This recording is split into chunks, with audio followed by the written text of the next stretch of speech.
अस्सलाम वालेकुम and welcome back. White collar job में से डाटा एंट्री एक पहला स्टेप है और सवाल था कि डाटा एंट्री की जॉब को किस तरीके से हासिल किया जा सकता है। इसके दो तरीके होते हैं फ्रेश बंदे के लिए। अगर कोई फ्रेश बंदा है तो डाटा एंट्री की जॉब को वो कैसे हासिल कर सकता है, इसके बारे में मुकम्मल तफसील से बात करूंगा कि डाटा एंट्री का काम क्या होता है और इसको पहले स्टेप में आप कैसे हासिल कर सकते हैं। और हासिल करने के बाद अगर एक काम आपने कभी किया ही नहीं, किसी कंपनी का वर्क हो सकता है, किसी हॉस्पिटल का हो सकता है या किसी बड़े मॉल का हो सकता है, तो उसमें जो डाटा एंट्री का एक टास्क आपको मिलता है तो उस कंपनी के मुताबिक आप कैसे करोगे, ये सारी डिटेल एक फ्रेशर बंदा कैसे मैनेज करता है, इस वीडियो में ये सारी डिटेल आपको मिल जाएगी। लेकिन इसमें सबसे पहले टॉपिक जो है वो कवर करना है कि डाटा एंट्री की जॉब को यूएई के अंदर किस तरीके से हासिल किया जाता है। दो लोगों के लिए ये बहुत अच्छा चांस है। एक वो लोग जो यूएई की किसी भी कंपनी में लेबर के अंदर या बिल्डिंग कंपनी में कहीं पे भी काम करते हैं, लेकिन उनकी क्वालिफिकेशन है और डाटा एंट्री के बारे में वो काम जानते हैं। अगर उनका कोई एक्सपीरियंस हो तो वो भी अच्छी बात है, लेकिन वो डाटा एंट्री का काम अगर जानते हैं तो उनके लिए ये बहुत बेहतरीन मौका है, वो आगे बढ़ सकते हैं इसमें। व्हाइट कॉलर जॉब में उनको 2000 से लेकर 3000 दिरहम तक सैलरी स्टार्टिंग में मिल सकती है, बिना किसी लाइसेंस के और बिना किसी डिग्री के। ये एक वाहिद काम है डाटा एंट्री का जो आपको बिना किसी डिग्री के भी मिल सकता है, सिर्फ आपको डाटा एंट्री का काम आना चाहिए। तो दो लोगों के लिए ये बहुत अच्छा मौका है। एक वो लोग जो अपनी किसी कंट्री से आना चाहते हैं, जैसे पाकिस्तान से बहुत सारे लोग पूछते हैं कि डाटा एंट्री का काम कैसा है यूएई के अंदर, उसका काम कैसा होता है और उसकी जॉब कैसे मिल सकती है। यानी जो हमारी कंट्रीज में वीज़ा मिलते हैं, जैसे पाकिस्तान में वीज़ा मिलता है, इस तरह डाटा एंट्री का भी वीज़ा मिल सकता है या नहीं, या किस तरीके से उस जॉब को हासिल किया जा सकता है। और दूसरे वो लोग हैं जो यूएई के अंदर कंपनी के अंदर ऑलरेडी कोई किसी पोजीशन के अंदर काम कर रहे हैं, चाहे वो लेबर का काम हो, है वो किसी बिल्डिंग मटेरियल का काम करते हो, या कोई भी ऐसा काम जो किसी सप्लाई कंपनी के अंडर आता है। तो ये दोनों लोग इस जॉब को हासिल तो कर सकते हैं, लेकिन जो लोग अपनी कंट्री में से वीज़ा ढूंढ रहे हैं उनके लिए ये डिफिकल्ट है, क्योंकि ऐसी जो पोजीशन होती है डाटा एंट्री की, ये वीज़ा के थ्रू नहीं दी जाती। जैसे हमारी कंट्री में वीज़ा जाते हैं, वैसे इनका वीज़ा हमारी कंट्री में बहुत ही कम रेशो में आता है, ये ऑलमोस्ट ना होने के बराबर है, ठीक है।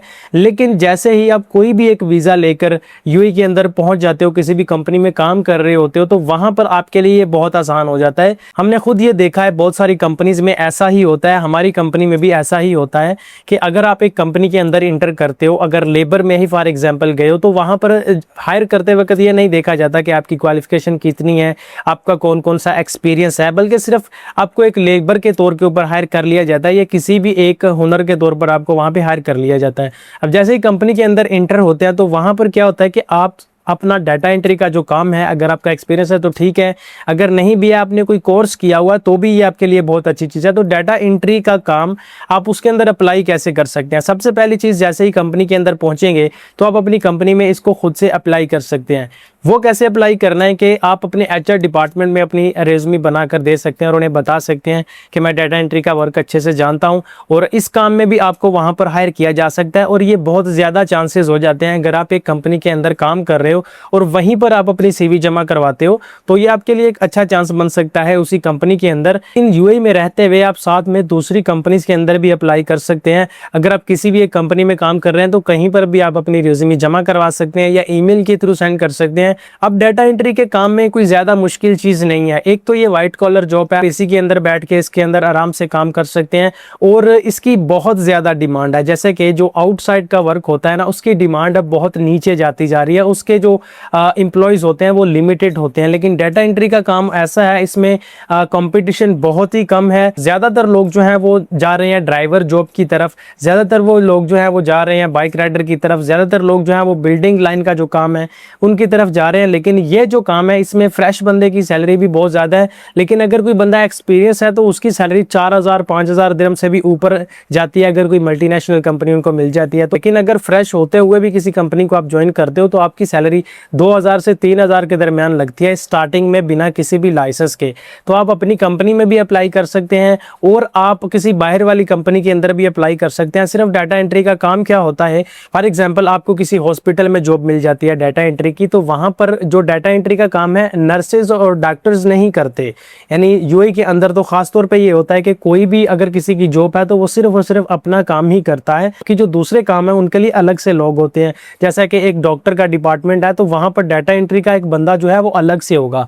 डाटा एंट्री का बंदा जो है वो डॉक्टर्स का काम नहीं जानता, और डॉक्टर्स जो होते हैं वो डाटा एंट्री का काम नहीं जानते। अगर जानते भी हैं तो वो उसको करते नहीं है, उसके लिए अलग से बंदा होता है। उसके अंदर आप पेशेंट की डिटेल को मैनेज कर सकते हो, मेडिसिन की डिटेल्स को मैनेज कर सकते हो, या कौन सा रूम किसके पास है, या कितने लोग हैं यहाँ पर, कितने दिन से हैं, ये सारे काम डाटा एंट्री के अंदर आते हैं। अगर आप किसी कंपनी के एचआर डिपार्टमेंट में जो है वो उसको ज्वाइन कर लेते हैं तो उसके अंदर आपका वर्क क्या होगा कि आप ये हिसाब रखते हैं कंपनी का कि इस कंपनी के इस बैच में कितने एम्प्लॉयज़ हैं, कितने आ चुके हैं, कितनों की एब्सेंट है, किसकी सैलरी का क्या मसला आ रहा है, या जो भी ये काम है ना, ये सारे डाटा एंट्री के अंदर आते हैं। अगर आप किसी मॉल के अंदर हायर हो जाते हैं तो मॉल के अंदर वर्क क्या होगा कि एक जो प्रोडक्ट शॉपिंग मॉल में पड़ा हुआ है वो उसकी जो फाइनल प्राइस है वहाँ पर कस्टमर को तो नज़र आ रही होती है, लेकिन उसके पीछे का जो जितना भी प्रोसेस होता है वो सारा डाटा एंट्री के काम में आता है कि ये कितना प्रोडक्ट आया था पीछे से, कॉटन के अंदर कितने प्रोडक्ट थे, फी प्रोडक्ट की प्राइस कितनी थी पहले से, और आगे इसकी प्राइस बदल कर कितनी रखी गई है, और ये कितना स्टॉक आपके पास पड़ा है और कितना स्टॉक आपके पास खत्म हो चुका है।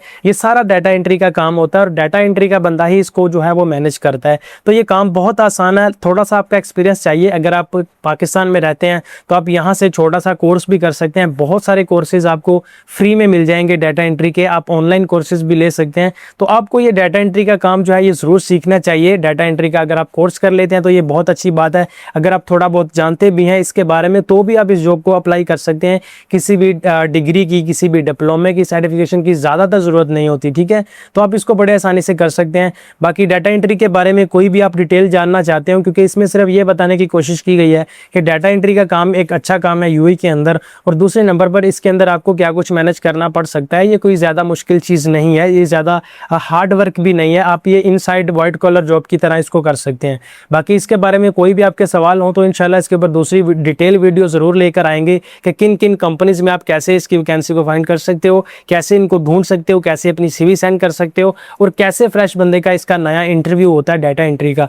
तो इंशाल्लाह इसके ऊपर मजीद वीडियो भी लाने की पूरी कोशिश करूंगा। बाकी आपका कोई भी क्वेश्चन हो डाटा एंट्री के हवाले से तो आप कमेंट कर सकते हैं। कि फिलहाल के लिए मुझे इजाज़त दें, मिलता हूँ आपसे नेक्स्ट वीडियोज़ में, तब तक के लिए अल्लाह हाफिज़।